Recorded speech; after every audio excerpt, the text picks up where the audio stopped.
তোরটা বুঝি না সত্যাস আমার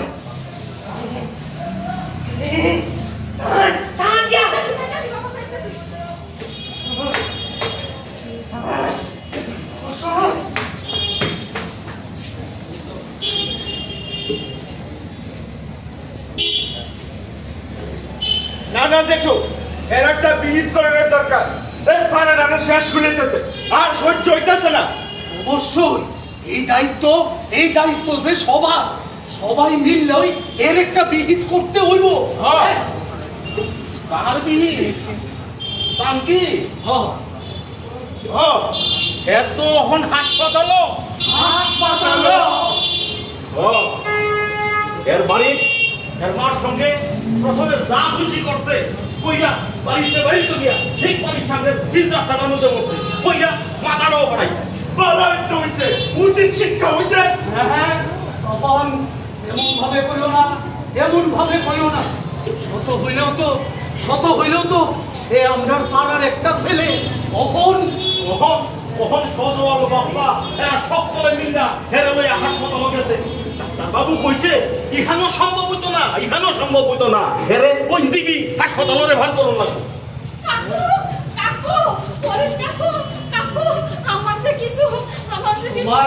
তোমার টাকা লাগে তোমার সমস্যা শুরু হয়েছে কাকু ওখানে হে হাসপাতালে আছে হাসপাতালে হ্যাঁ হাসপাতালে গেলে কাকু কি হয়েছে কাকু কিতানা হইছে ওহন কাইন্দা কিতা করবা যতন না আমরা কথা তো কানেই তুলছিল না উল্টা কইছো এরে আমরা দৌড়াই মারি আর নৌকা লাবমিয়া বাইনা রাখি কোনো কথাই কানে শুনতে না আমরা কি কইব কাকু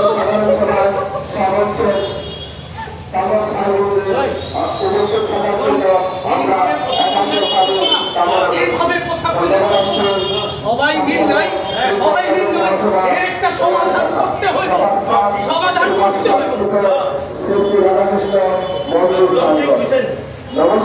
এই সমাধান করতে লাগবো আমরা নিজের পাড়া নিজের এলাকা আমরা যদি সবাই ঠিক রাখতে পারি আরে তুমিও তো ব্যস্ত হইও না তারা সব ম্যানেজ করছে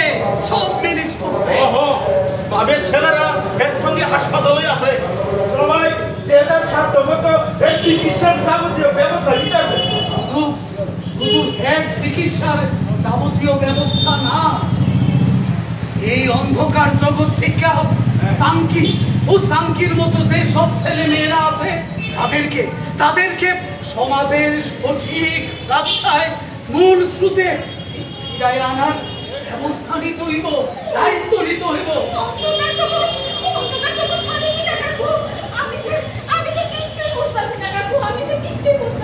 সব বুঝো আর ইটা বুঝো না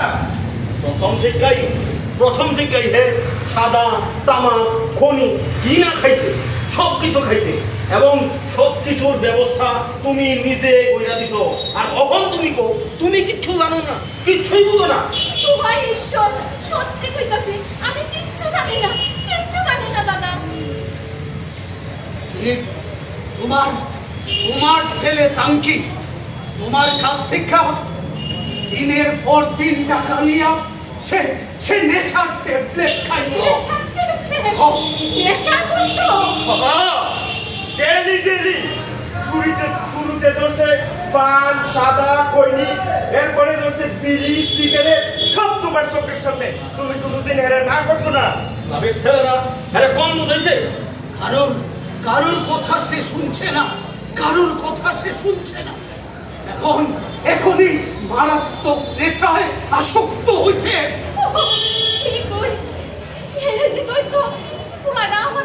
মানুষ বললেই গণ্য করছে না খালি জিততে খাইতো তার লিগেই আজকে এই চরম অবনতি আমি তো এত কিছু বুঝছি না দাদা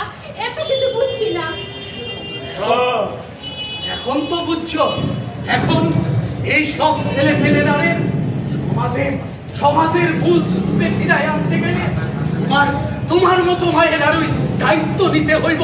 হ্যাঁ, দায়িত্ব নিতে হইব। কি করি যে পাপ আমি করছি তার প্রায়শ্চিত্ত তো আমারও করণ লাগবো। আপনারা যা কইবেন আমি সব করতে রাজি আছি। তুমি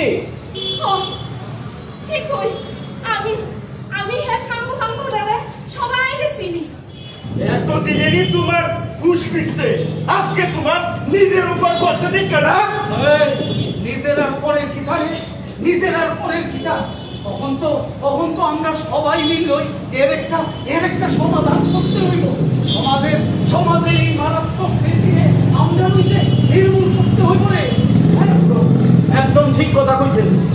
নিজের পাড়া নিজের এলাকাটারে যদি আমরা সকলে মিলে ঠিক না রাখতে পারি তাহলে কিভাবে এই নেশা মুক্ত তামাক মুক্ত একটা সুন্দর ত্রিপুরা রাজ্য আমরা করতে পারবো?